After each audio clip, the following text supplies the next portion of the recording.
As you know, we are raising money all month supporting food banks across the city. It's called Sounds of the Season. More than $500,000 has been raised thus far for those local food banks. They've become, the food banks have, an unofficial safety net, helping people make ends meet or finding their way out of a tough patch.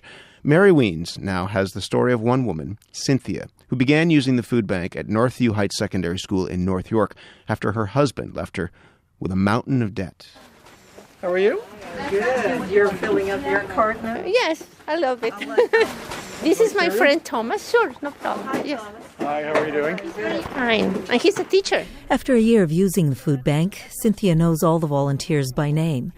Like Thomas, a full-time college teacher who volunteers 2 nights a week. I guess it is, in some sense, a vanity thing when people come in and have to get free food.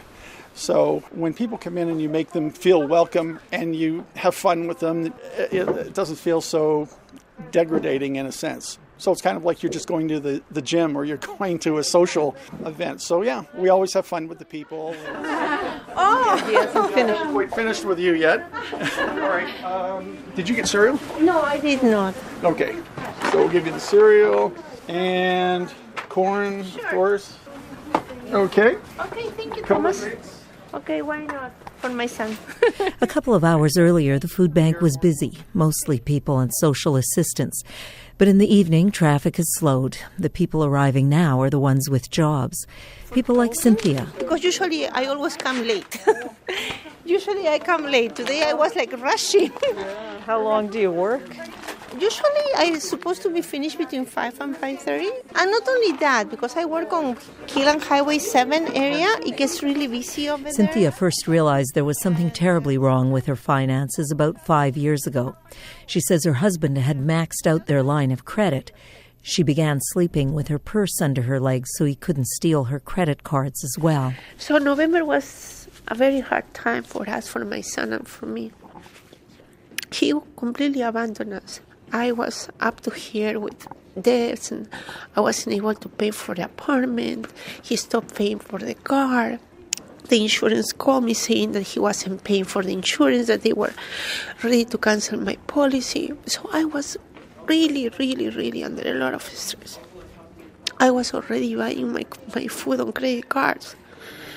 So that's where my counselor suggests I should come here. Cynthia waited till her son turned 17 so she could leave without a custody battle. By then, the couple had $100,000 worth of debt. But she never imagined she would end up relying on a food bank. But I had this idea that you cannot go there. I work, right? I was considering myself medium-class work person. The only ones that are supposed to come here are people that are really in need. But the truth is, I was in need. I just didn't want to accept it. The emotions are still raw, but Cynthia wakes up every morning, grateful for her new life. Oh, it's a totally different feeling. You know, like in the mornings, first thing I always do is be grateful for another day. And then just to see through my window and just to hear nothing, just the news. I don't have to hear that nasty voice that was always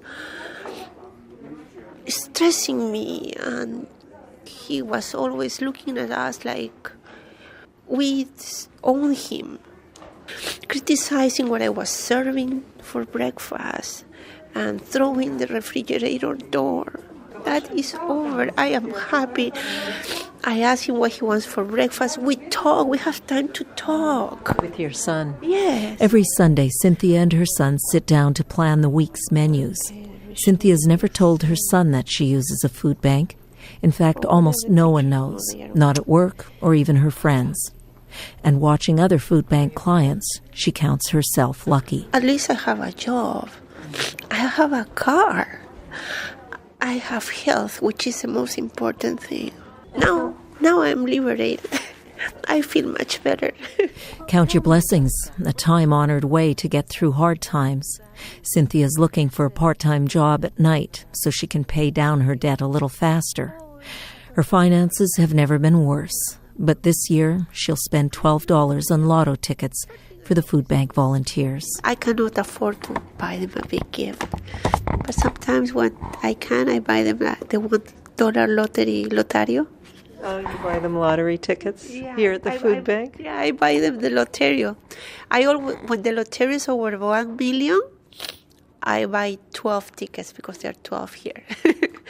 There's always a winner, right? This way. Oh, you're going for the night? Yes. Bye. Thank you Have so a good much, night. guys. Good night. Good night, Cynthia. Bye. See you guys next week. Good night, my darling. Bye, Thomas. The food bank is closing, but just before Cynthia leaves, some of the volunteers call her back. They've saved something from their own precious supplies to give her, some cooked chicken. This is for At moments like that, Cynthia feels she's a winner too. For CBC Radio, I'm Mary Weens in Toronto.